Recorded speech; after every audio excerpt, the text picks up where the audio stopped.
फिर देख लो तुम्हारे बच्चे पे बलात्कार का केस लगा देंगे, तुम्हारी दोनों लड़की हैं उन्हें उठा के देख लो, अंजाम बहुत बुरा होगा और वो साफ होगा। अब मैं बहुत दुखी हूँ इस घटना से। अब मैं प्लानिंग करने की कोशिश कर रहा हूँ।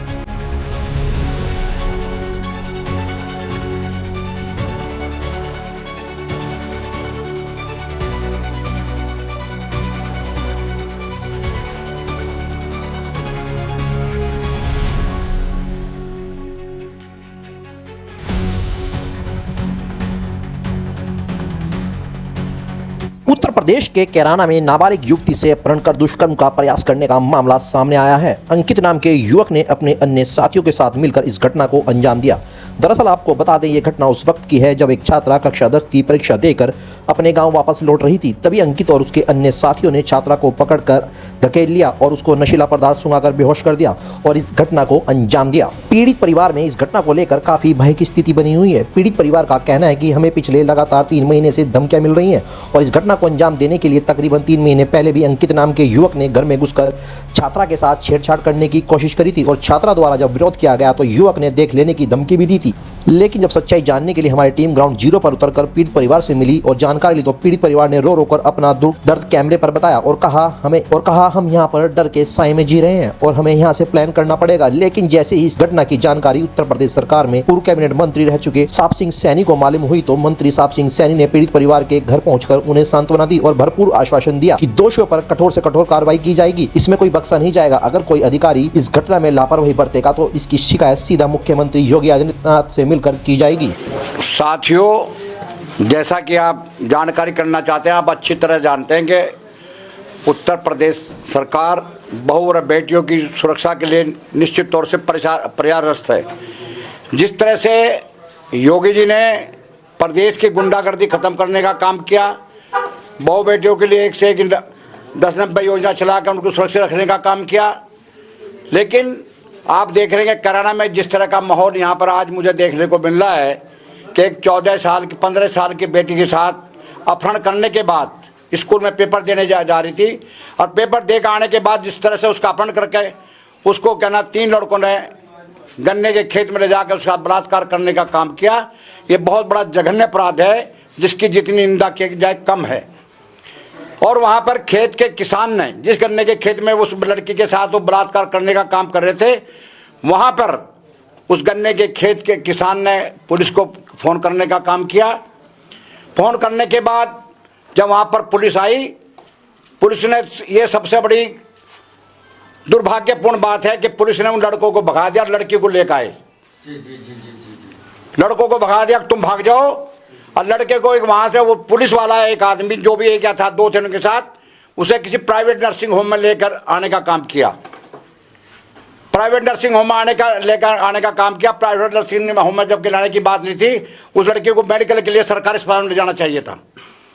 लेकिन वहाँ से उसके बाद जब प्राइवेट में डॉक्टर ने मना कर दिया लड़की बेहोश होगी तो सरकारी अस्पताल शामली के लिए रेफर कर दिया गया। और वहाँ पर भी सबसे बड़ी बात यह है कि जब सरकारी अस्पताल में वहाँ गए, उसके साथ कोई पुलिस का अधिकारी कर्मचारी नहीं था ताकि लड़की का मेडिकल हो सके। ये सबसे बड़ी दुर्भाग्यपूर्ण बात है। वहाँ से सीधे वहाँ पे शामली वालों ने लड़की को मेरठ रेफर किया। मेरठ भी कोई पुलिस का आदमी नहीं गया उनके साथ कि वहाँ पर उसका मेडिकल का नाम करा जावे। जो मुझे जानकारी मिली है यहाँ से, जो मुझे जानकारी मेरी लड़की की माँ से बात हुई, लड़के बाप से मेरी बात हुई है, कोई उनके साथ आदमी नहीं था। फिर वहाँ से उन्होंने डॉक्टर मेरठ से उन्होंने ये कहा कि कैसे मेडिकल हो जाएगा, इसकी FIR नहीं है, इसके साथ पुलिस का आदमी तुम्हारे साथ लिए, आप थाने में जाओ। वहाँ पे थाने में वो लड़की आई और उसकी माँ आई, रात को 12:30 बजे वहाँ पर पहुँची। जैसा कि मुझे लड़की की माँ ने बताया, हम 12:30 बजे 3 बजे तक बैठ के रहे और वहाँ पे हमसे ये कह दिया कि इंस्पेक्टर यहाँ पर नहीं है। 3:30 बजे बैठने के बाद उसके बाद घर आ गए और घर आने के बाद उसके बाद फिर सुबह वो वहाँ पर पहुँचे। मैं आपके माध्यम से, आपकी प्रेस के माध्यम से यहाँ के इंस्पेक्टर से ये जानना चाहता हूँ, क्या बिना आपके पुलिस की FIR हुए, क्या आप किसी पुलिस आदमी के न जाने से क्या किसी का मेडिकल हो सकता है? वो यहाँ का इंस्पेक्टर बताने का काम है। जिस तरह से इनको नजरअंदाज किया गया, लड़की को भी, लड़की की माँ धक्के खाती फिरती रही उसके बाद जब वहाँ से आया तब जाके उसको क्या ना वहाँ पे भेजने का, मेडिकल के लिए वहाँ पर सहारनपुर रेफर करने का काम किया गया, तब उसका मेडिकल होने का काम हुआ। इससे ज़्यादा मैं ये कहना चाहता हूँ कि ये कोई घटना नहीं है और ना ये अचानक हुई है। इससे पहले 24/12/24 को इस लड़की के साथ ये देख कर के माँ बाप यहाँ पे नहीं हैं, अचानक उन लड़कों ने घुस के इसके साथ उस दिन भी यहाँ पर बलात्कार करने का काम किया, ज़बरदस्ती छेड़खानी करने का काम किया। इन परिजनों ने उसकी रिपोर्ट कराने का काम किया थाने में, कैराना में। मैं कैराना पुलिस से ये पूछना चाहता हूँ कि उन्हें बड़ी तरह से आसानी से छोड़ दिया गया। अगर समय रहते उसी वक्त उन मंचों के खिलाफ, बुरे साहब तत्वों के खिलाफ कार्रवाई करती जाती तो शायद इस लड़की के साथ बलात्कार ना हो पाता, इसका बलात्कार इस लड़की के साथ ना हो पाता। और जो कार्रवाई चल रही थी उसके और बार बार ये इन पर प्रेशर किया गया, या तो फैसला कर लो वरना आपका परिवार का नामो निशान यहाँ से मिटाने का हम काम कर देंगे, फैसला करो। लेकिन उन्हें फैसला करने का काम नहीं किया। लेकिन जिस तरह से ये बड़ा दुर्भाग्यपूर्ण है, जिस तरह से ये यहाँ पर कांड हुआ, मैं यहाँ के प्रशासन से निश्चित तौर से कहना चाहता हूँ, चेतावनी देना चाहता हूँ, अगर इन्होंने 3 दिन के अंदर तीनों के मुलजिमों को जेल में भेजने का काम नहीं किया, और किस तरह से इन्होंने योगी की सरकार को, हमारी सरकार को, भाजपा की सरकार को बदनाम करने का इन लोगों ने काम किया है।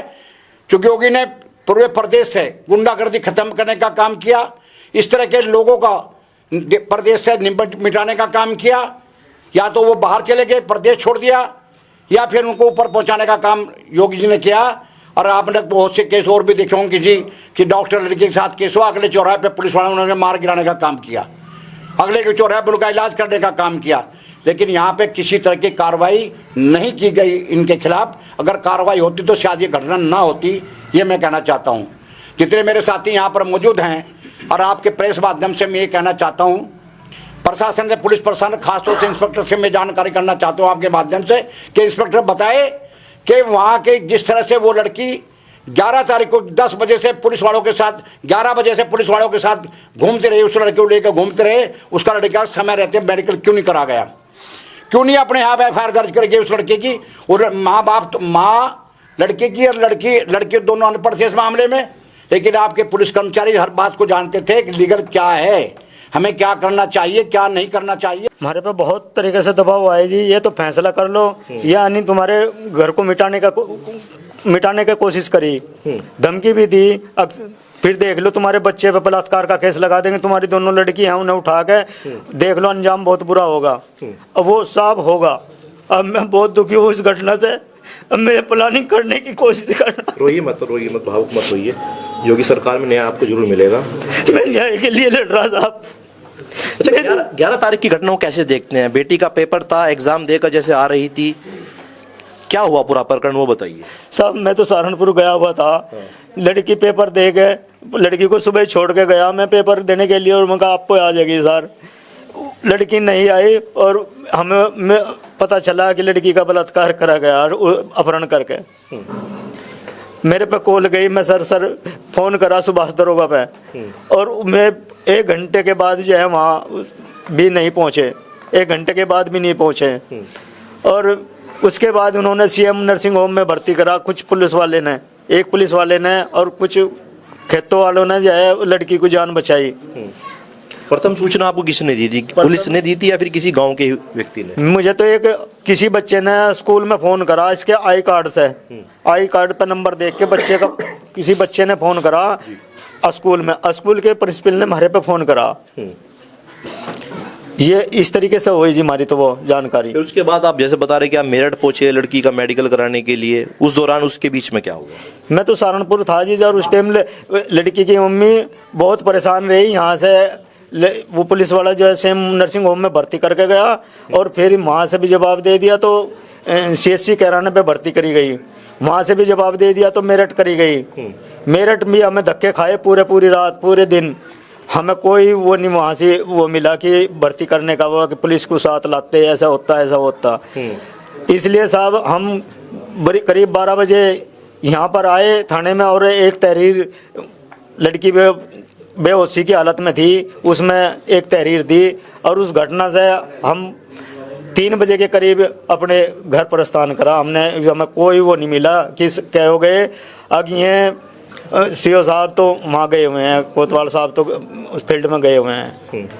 ये जानकारी हमें दी गई। हम 3 बजे 3:15 बजे के करीब थाने से आए, चले, उससे हमारी एप्लीकेशन दे गए। सर हमें न्याय नहीं मिल रहा। इससे पहले भी हमारी कोई 2024 में घटना है 24/12 की, और उससे पहले भी हमें टॉर्चर करे गए बहुत ज़्यादा। प्रधान में भी हमने फैसला नहीं मिटवाया, लेकिन का टॉर्चर किया गया आपको? हमें जान से मारने की भी धमकी दी गई और बलात्कार की भी की गई। लड़के पे, तुम्हारे लड़के पे बलात्कार लगवा देंगे, और लड़कियों को उठाने की भी करी गई। क्या योगी सरकार से क्या कुछ उम्मीद रखते हैं, कैसी कार्रवाई चाहते हैं? हम योगी सरकार से ऐसी वो चाहते हैं, अगर हमें न्याय मिलेगा तो ठीक है, नहीं मिलेगा तो हम यहाँ से देश छोड़कर नहीं अपनी आत्महत्या कर लेंगे। तो आपने देखा ये पीड़ित परिवार था, उस लड़की के पिता थे जिन्होंने अपना दुख जो है हमारे चैनल के माध्यम से बताया है। कैराना से पुरुषोत्तम सैनी, पल्स 24।